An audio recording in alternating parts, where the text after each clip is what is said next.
Hey team, we all want more powerful punches, yes? So in this video, I'm going to show you how you can 10x your punches so you can get some more power on your shots. So let's talk about exercise. If you're a man and you're watching this video, you possibly skip leg day. Common thing. All your power is generated from the ground up through the kinetic chain. Do not skip leg day. However, we'll talk about plyometrics shortly. Firstly, you need to build the muscles that you use to punch. Now, predominantly, they're all your push muscles. I'm talking from here up. We've just said don't go without doing your legs. Predominantly your push muscles. Your chest, your shoulders, your triceps, your core. They all need to be developed. Specific exercises, push-ups, diamond-shaped push-ups, wide arm push-ups, without going into plyometrics. You definitely need to be doing different types of squats with your legs just to develop that muscle and that chain reaction from there. Plyometrics. Let's have a little look at some exercises you can do to help develop the push. Plyometrics are considered advanced. So if you are a beginner, there are easier ways to do them, and don't feel bad if you have to choose the easy option. It's okay. When I first started doing them, I chose to do them with the easy option and gradually build up. After all, it's about progression. So essentially, it's moving a load quickly. And of course, that's essentially what we're doing when we punch. So a beginner plyometric, maybe you need to start on your knees. This is just for your plyometric push-up. You start on your knees, fall to the floor, catch yourself and push yourself back up again, like so.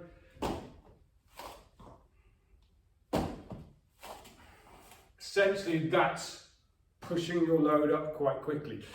Now, as far as plyometrics are concerned, I do them twice a week. Okay, you don't want to be doing these every single day.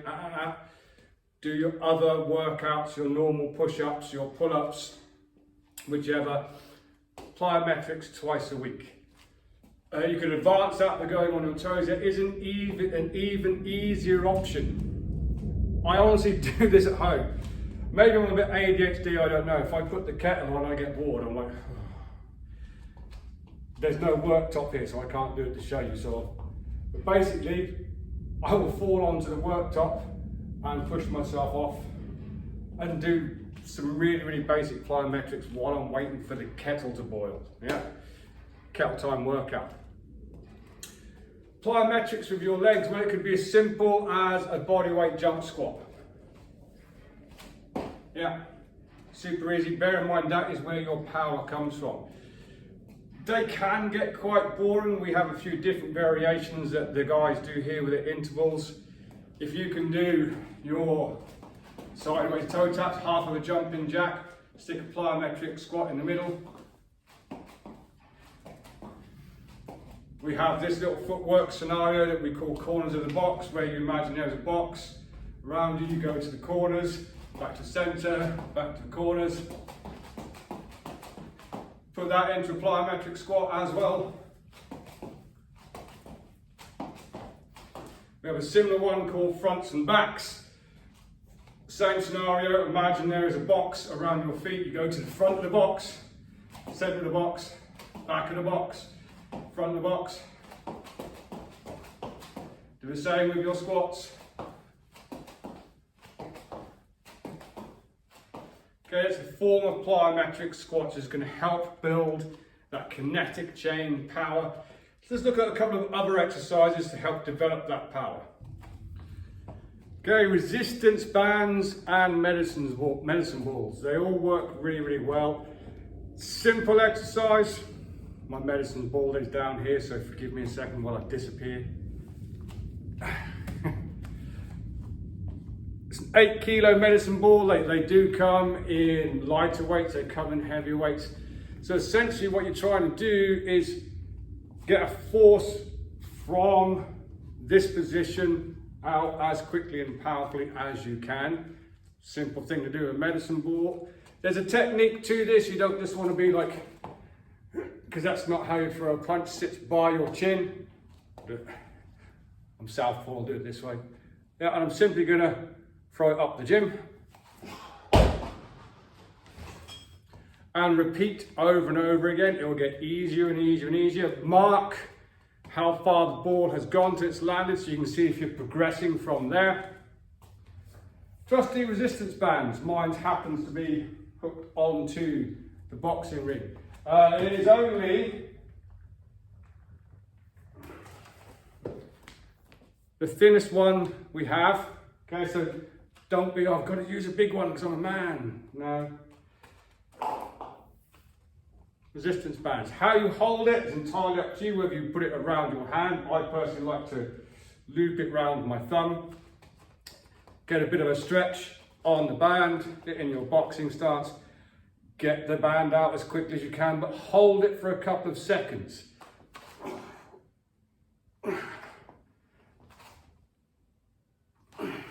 So of course what we're doing there is trunk rotation, using the exact muscles that we'll be using to produce more power with a punch as well. All these type of things, these plyometric movements, these extreme pushes are going to help develop your punches.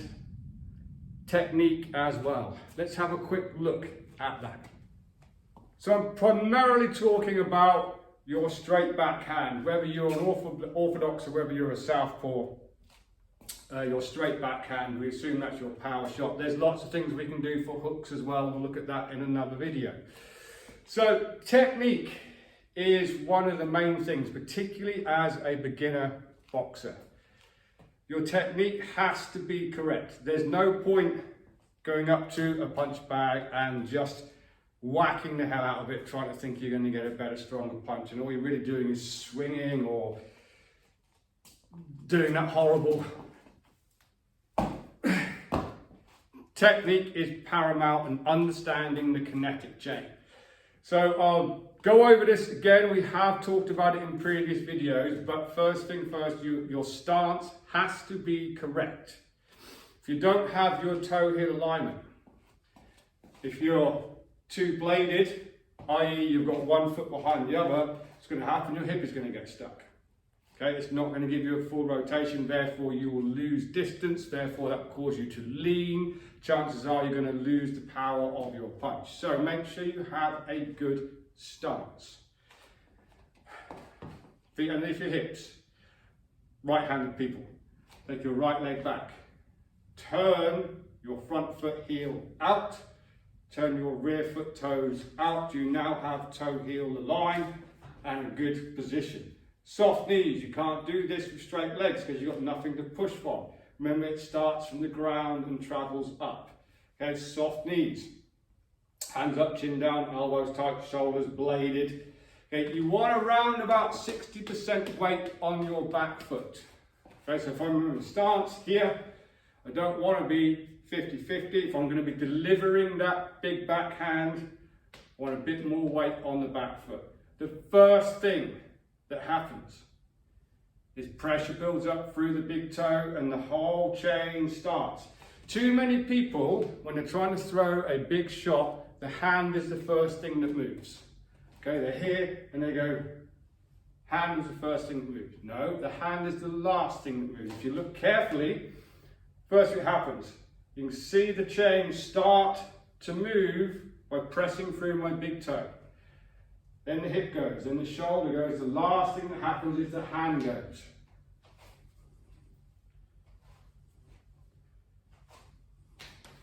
It all starts from the ground up.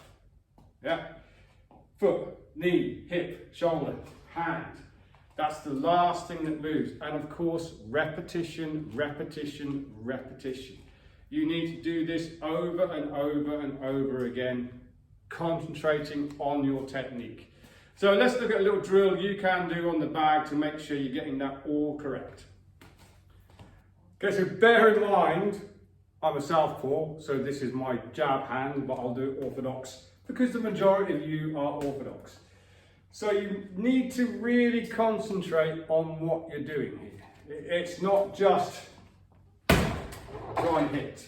okay? Everything will be wrong. You need to think about technique, exactly what we just spoke about. So I'm going to have a good toe heel alignment. This is a nice little drill, put it into a round, okay? All I'm going to do is sit on my back leg. I'm going to measure my range, so I know I'm in right range. Plus, this stops you leaning forwards. Grab your phone, grab a camera, whatever, and just film yourself doing this to make sure you're not going leaning forwards. Okay? Your head should stay above your hips. Kinetic chain up through the knee, through the hip, through the shoulder. Hand is the last thing that goes. And just concentrate on getting that hand out as quickly as you possibly can. If you are tensing your hand, it's okay to have a clenched fist, but if you're tense because you're not going to hit this as hard as I can, you're probably going to be slower than what you can be. Now, I'm quite an uneducated person. I did not do well at school, okay? I chose 2 jobs through my lifetime. One was to get shot at for a living, one was to get punched in the head for a living. I must be a mother's worst nightmare. However, I do understand that speed times mass equals power. So the quicker you get this out, or as much of you behind it as possible, is going to create power as long as you're doing the kinetic chain correctly. So again, bear in mind, this is actually my jab hand.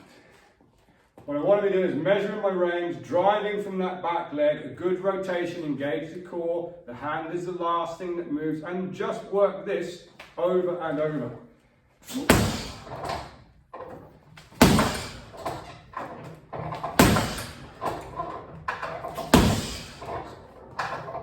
And concentrate on that hand getting out as quickly as possible with as much of you behind it, and the kinetic chain working will help develop some power in your punches.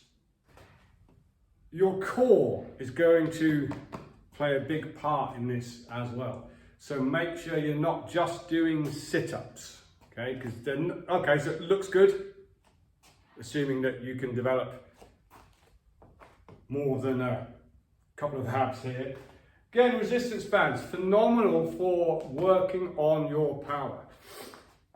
But we want to be doing it in a way that's helping us improve our boxing. Again, these are so cheap. There's no excuse that you can't get a resistance band. Okay, and you can literally loop it onto anywhere. Great one, you've got to work both sides though. Great one for that power rotation. Take hold of it in one hand, get a little bit of force on it. Let's give it a bit of a hold, come back. Rotate through.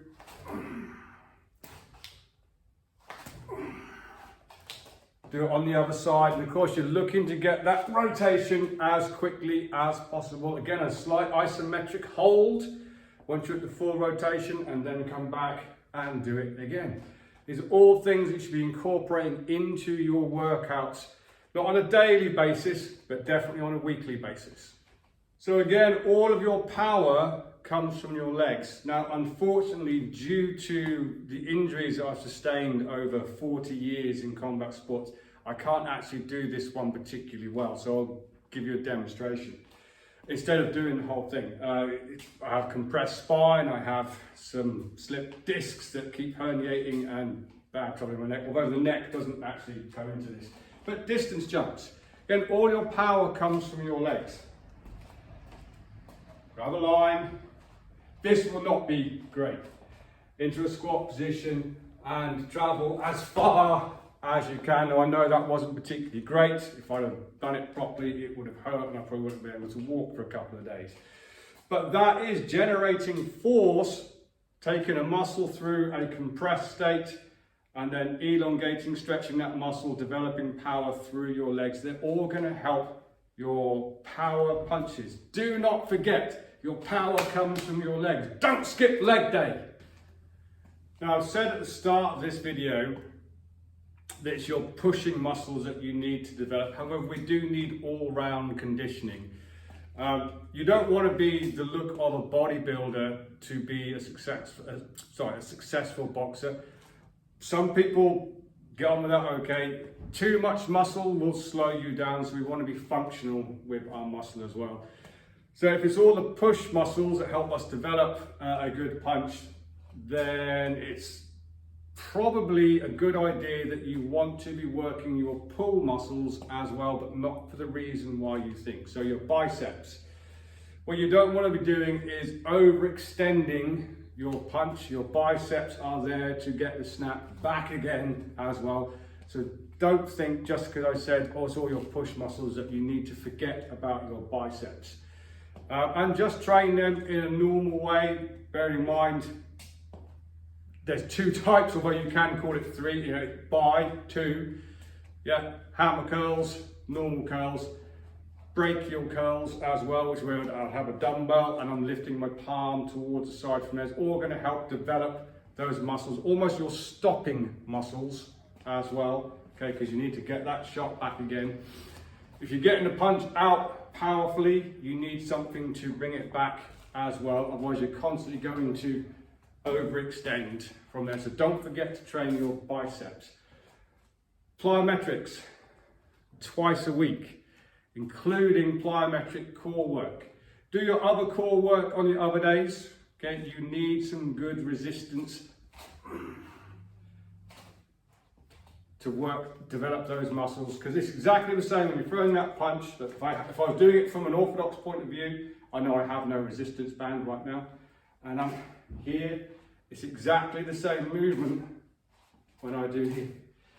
You cannot get away with bad technique when you're developing your punch though. It needs to start from the ground up, and it all starts with your stance, okay? 8 points. Toe heel line, feet 45 degrees, knees soft. That's important. You need to be able to drive through. Hands up, chin down, elbows tight, shoulders bladed, and on the balls of your feet. Okay, it's very difficult to develop that power from a flat foot. Okay, you need to drive through the balls of your feet forwards. Okay, 10x your power. If you do those exercises and you continually work your power on your bag, don't forget, some of the discipline that comes with boxing is the ability to do something over and over and over again, even when you don't want to. Okay, that's part of being disciplined. It's okay to do things when you're motivated. Oh, I feel like I'm going to work my backhand today. The days when you don't feel motivated, but you know you've still got to do your plyometrics, you've still got to do your drills, you've still got to make sure you're doing it diligently, but you don't feel like doing it, they are the days that count, okay? Over and over and over again. Repetition, repetition, repetition. Work your plyometrics into it as well. I guarantee your punches are going to get more powerful. So, I'm trying not to go down like a fitness route on this channel. It's purely boxing. However, some of that does include fitness. If you'd like to see some of the workouts that we use in this gym to help develop our boxers and our fighters, let me know in the comments and I'll put some workouts together for you that you can follow along at home. Stuff I've been doing for years, I still do to this day. In fact, I've done one just before this video. Even at nearly 50 years old, I still do it. And some days I enjoy it, some days I don't. You know, it's one of them things, it's something you have to do. But let me know if you liked the video. Let me know how you get on with the drills and if you think this has been helpful. And until next time, train safe, train hard, train intelligently, and I'll see you soon.